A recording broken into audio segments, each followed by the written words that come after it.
आपने प्रार्थना की। प्रार्थना हर मांगलिक कार्य करने से पहले हम प्रार्थना करते हैं। क्यों? क्योंकि हमारे भीतर विनय का भाव आए, भक्ति का भाव आए, श्रद्धा का भाव आए, प्रेम का भाव आए। साधना छोटी हो या बड़ी, इससे कोई अर्थ नहीं होता।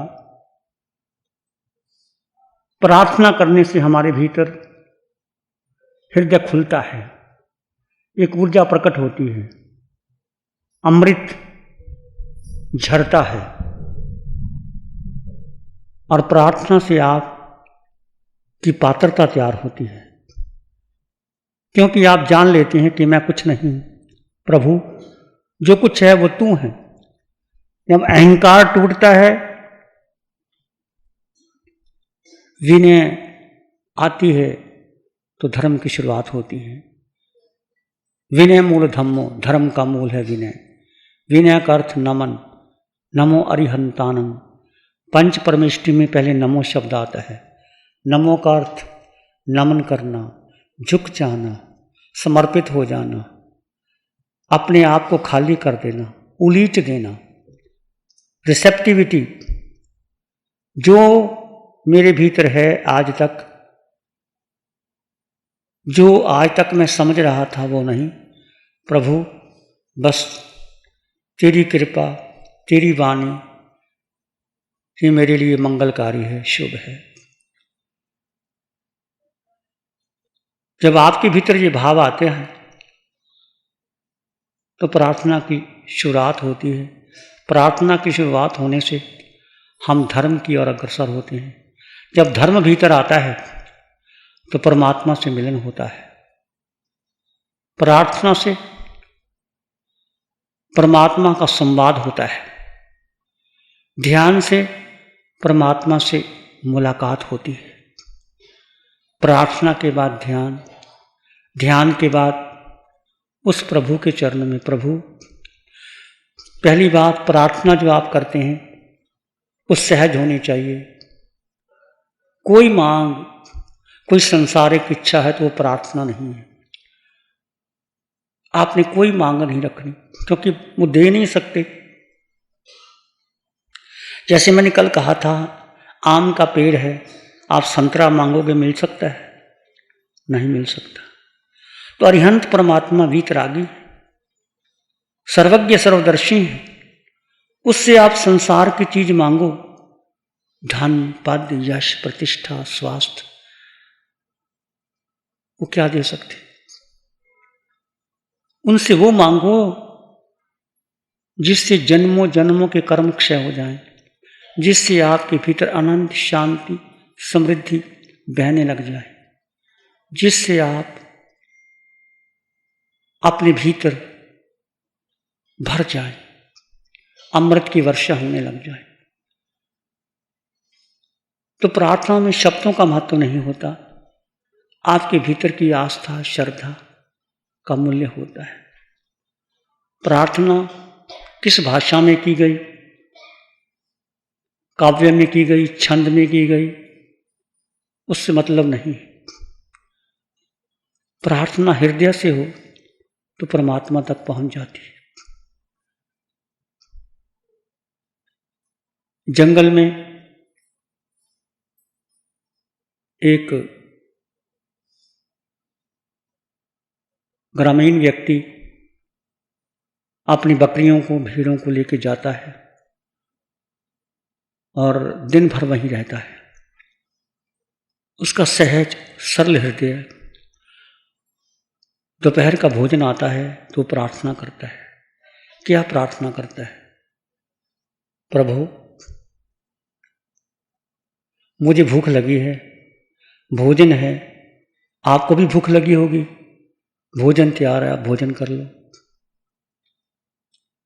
प्रभु, आप थक जाते होंगे, आओ मैं आपको सेवा कर दूं। प्रभु, कभी आपको पसीना भी आ जाता होगा,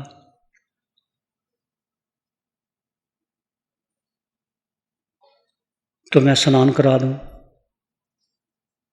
अब वो भेड़ें चराता है, बकरी चराता है,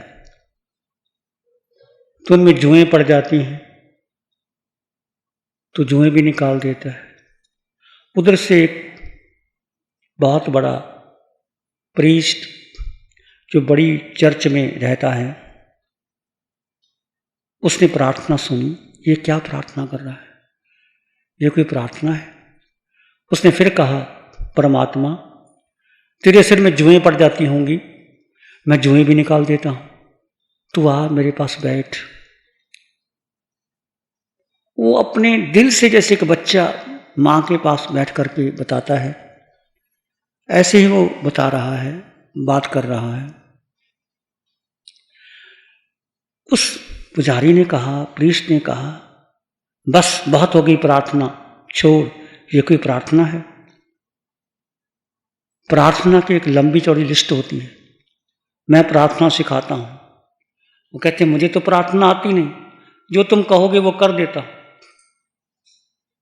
उसने प्रार्थना बताई और चला गया। अब वो बच्चा जो अनपढ़ था, उसको प्रार्थना के बारे में कुछ पता ही नहीं था। उसने कहा, जाने लगा कि प्रार्थना मुझे नहीं आती। जैसे वो बाहर गया, वो प्रीस्ट बड़ा खुश हुआ कि मैंने इसको प्रार्थना सिखाई। ऊपर से आवाज आई, देववाणी आई, ए भाई तू क्या प्रार्थना सिखा रहा है? ये तुमसे जुड़ा हुआ था, इसकी प्रार्थना सच्ची थी, हृदय से थी, उसके भीतर अंतःकरण से पुकार थी। तुम्हारी प्रार्थना का कोई मूल्य नहीं है। वो मेरे से जुड़ा हुआ था, तुमने इसको तोड़ दिया। वो वापस आया, क्षमा मांगने लगा। भाई तेरी प्रार्थना मंजूर होगी, मेरी नहीं, तुम वही प्रार्थना करो, मुझे कोई प्रार्थना से लेना देना नहीं। अब आप देखिए वो क्या प्रार्थना थी। यदि आप सच्चे हृदय से, सरलता से, शुद्धता से प्रार्थना करते हो तो आपके भीतर वो प्रार्थना प्रादुर्भाव होती है। ऐसे ही एक जंगल में 3 व्यक्ति प्रार्थना करते हैं। कहते हैं कि आसपास के लोग आ जाते थे, पशु पक्षी आ जाते थे, जंगल के देव भी आ जाते थे। एक बहुत बड़ा दार्शनिक वहां पहुंचा, पंडित विद्वान, और गांव के लोगों ने कहा, सुनी है आपने प्रार्थना? आश्चर्यचकित हो जाता है। तुम जाओ। व्यक्ति जहां गया, तीनों ने उनको सिर झुकाया, नमन किया। उसके मन में अहंकार आ गया कि मैं बड़ा हूं ना, इसलिए मुझसे झुकते हैं, सिद्ध हो गया। उसने कहा, मैंने सुना है तुम प्रार्थना करते हो। वो एक तरफ देखने लगे, प्रार्थना कौन सी प्रार्थना, हमें तो प्रार्थना करनी नहीं आती। बस ऐसे आपस में बातचीत करते करते एक प्रार्थना बना ली हमने। कहते क्या बना ली? कहते हम 3, परमात्मा भी 3, हम पर कृपा करो। क्या प्रार्थना बनाई? हम 3, तुम भी 3, प्रभु कृपा करो। क्योंकि प्रार्थना होती है। मैं सिखाता हूं प्रार्थना। उसने लंबी चौड़ी प्रार्थना सिखाई। वो अनपढ़ थे, शिक्षित नहीं थे, पढ़े लिखे नहीं थे, वो भूल जाते थे, और वो सिखा के चला गया। इतने में तीनों वापस आए, पानी पे चल रहे थे, बिना नाव के चल रहे थे। वो दार्शनिक तो नाव पे चला, वो बिना नाव के चल रहे थे। कहते रुको रुको रुको, हम प्रार्थना भूल रहे हैं। उसने देखा बिना नाव के पानी पे तैर के आ रहे हैं, बिना सहारे के, और ऊपर से आवाज आती है, तुम्हारी प्रार्थना हृदय से नहीं, बुद्धि से जुड़ी है, शब्दों से जुड़ी है, भाषा से जुड़ी है। इनकी प्रार्थना हृदय से जुड़ी है। अंत में वो दार्शनिक उनके चरणों में झुक जाता है और कहता है, ये सच्ची प्रार्थना है। तो प्रार्थना आप किस भाव से करते हैं, किस आस्था से करते हैं, किस वजह से करते हैं, उसका गहरा मूल्य होता है। जैसे आप बीमार हैं या कोई आपका प्रियजन बीमार है, डॉक्टर ने जवाब दे दिया कि आप कोई उपाय नहीं है, बस केवल प्रभु की शरण है।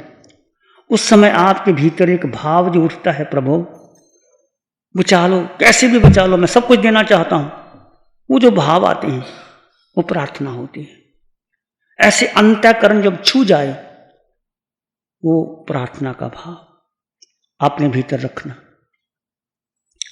तो हमने पंच परमेष्टि को नमन किया, नमो अरिहंतान। अरिहंत परमात्मा कैसे? सर्वज्ञ सर्वदर्शी, तिन्नानं तारियानं, बुद्धानं बोह्यानं, मुत्तानं मयिकानं। अरिहंत परमात्मा सर्वज्ञ सर्वदर्शी, सब कुछ जानते और देखते। प्रभु मेरा मोहनीय कर्म है, मैं संसार में फंसा हुआ हूं, मुझ पर कृपा करो।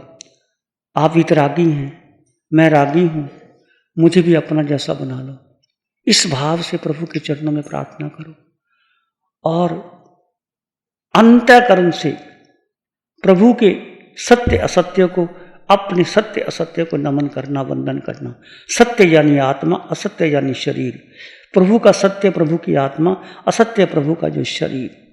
इस देह से उन्होंने परमात्मा को पाया, इस देह से ज्ञान प्राप्त कर लिया। प्रभु मैं भी केवल ज्ञान प्राप्त कर लूं। ऐसे आप अरिहंतों को प्रार्थना करते हैं। सबके भगवन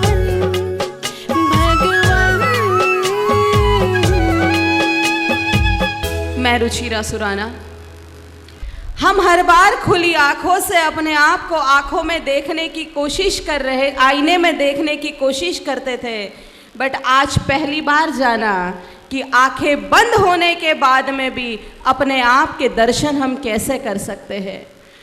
जो आनंद हमने लिया, उस आनंद की अनुभूति मैं साथ लेकर जा रही हूँ। हम 4 के ग्रुप में बैठे, गुरुदेव ने कहा डिस्कस करो कि आपको क्या मिला, बट अनुभव हम सब के अंदर इतने थे कि शब्द बाहर ही नहीं आ रहे थे। बहन निशा जी जब यहाँ बैठी थी और वो कह रही थी कि माफ़ी मांगो, क्षमा मांगो, मैं देखना अंदर से भाव हो रहे थे। जो बहन इस तरीके से बोल रही है, ये कैसे बोल रही है, ये कहाँ कहाँ पहुँच गई, पापस्थान तक भी पहुँची, गुणस्थान तक पहुँची, मेरी छोटी छोटी गलती भी दिखा दी और बड़े चीज़ों का भी अनुभव कर लिया। वो सिर्फ बोल नहीं रही थी, उसकी आत्मा हमारे आत्मा तक जुड़ रही थी। वो उसके चेहरे के भाव जब मैंने देखे, जो मैं सोच रही थी, क्वेश्चन मार्क मेरे ऊपर था कि ये कैसे कर रही थी, पर मैंने देखा कि हम सब का दर्द उस वक्त ये अकेली लेकर चल रही थी, और हम सब का दर्द, हम सब की क्षमा अगर भगवान तक पहुंचाने का जरिया अगर आज कोई था तो हमारे गुरु भगवान और बहन निशा। इसलिए बहुत बहुत धन्यवाद। और आज तक जितनी भी गलतियां हुई है इस आत्मा से, सभी यहाँ विराजित आत्मा और जो यहाँ नहीं है उन सभी आत्माओं से क्षमा याचना। सबके भगवन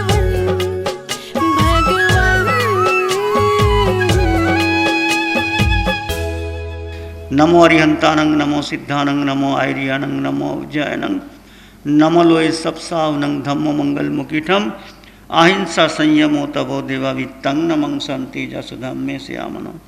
श्री चत्तारी मंगलम, अरहंता मंगलम, सिद्धा मंगलम, साहु मंगलम, केवली पानातो धम्मो मंगलम। चत्तारी लोग उत्तम, अरहंता लोग उत्तम, सिद्धा उत्तम, साहु लोग उत्तम, केवली पानातो धम्मो लोग उत्तम।